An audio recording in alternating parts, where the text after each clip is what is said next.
15 au peuple togolais. Togo debout, il est temps de faire aboutir les aspirations profondes des Togolais.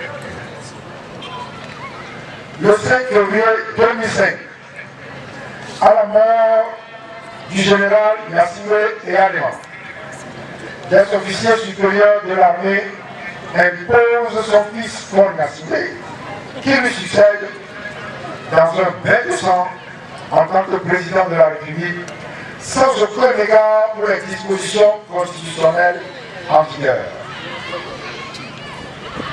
La population se soulève. La force prime le droit.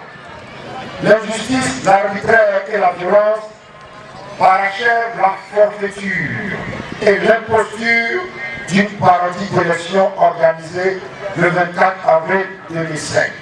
Bilan, des centaines de morts, des milliers de blessés, de mutilés, de déplacés et d'exilés. De nombreuses propriétés saccagées, détruites. L'impasse est totale. Pour en sortir et sauver le pays à la dérive, il devient impératif de discuter.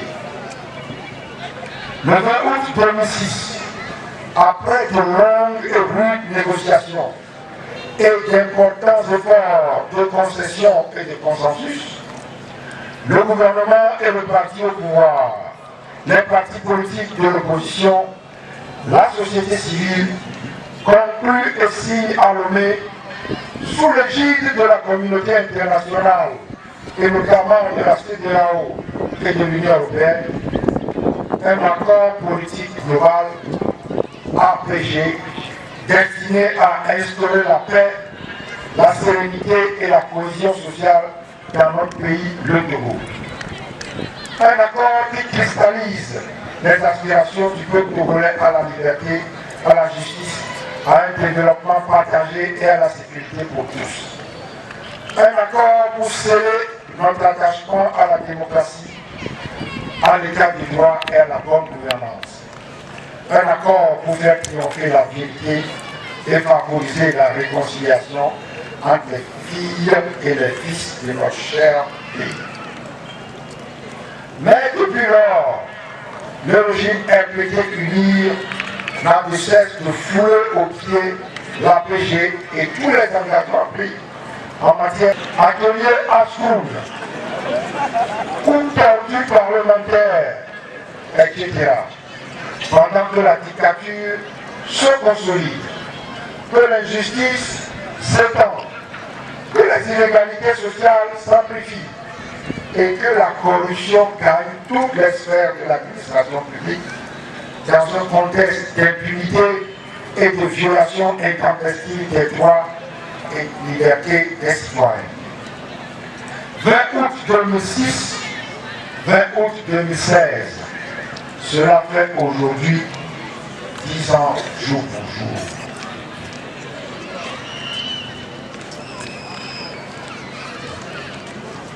Depuis 10 ans donc, le régime RPT unir bafoue les aspirations profondes du peuple togolais qu'il tente en vain de contraindre à la résignation. Mais le peuple togolais vigilant et mobilisé refuse de baisser les bras. Voilà pourquoi, malgré les intimidations et les répressions sanglantes, malgré les menaces, les voies de fait et les brutalités policières, malgré les actes antidémocratiques et anti-républicains, malgré les coups de force de tout genre qui caractérisent la gestion quotidienne que le régime RPT unir imprime aux affaires de l'État, il nous faut continuer inlassablement notre lutte jusqu'à la libération du Togo et du peuple togolais des griffes de la dictature.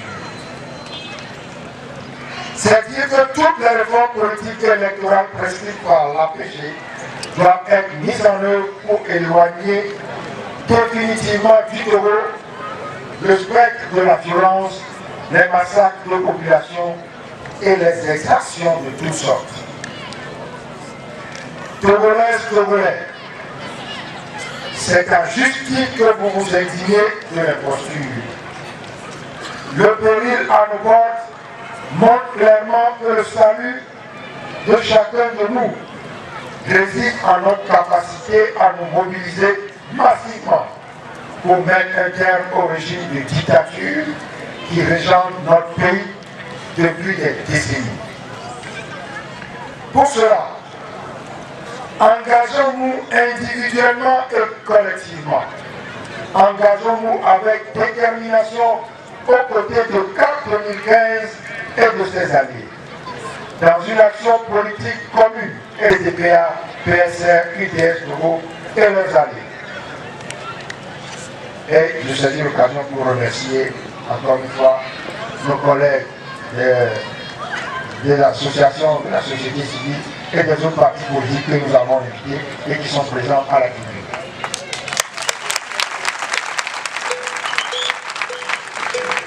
C'est le sens du programme de tournée nationale d'information, d'explication, de sensibilisation et d'échange que CAP 2015 entame dès ce mois d'août à partir de la préfecture de Toul. La lutte populaire est invincible. Applaudez. Applaudez. Applaudez, Katia. Acclamez-nous.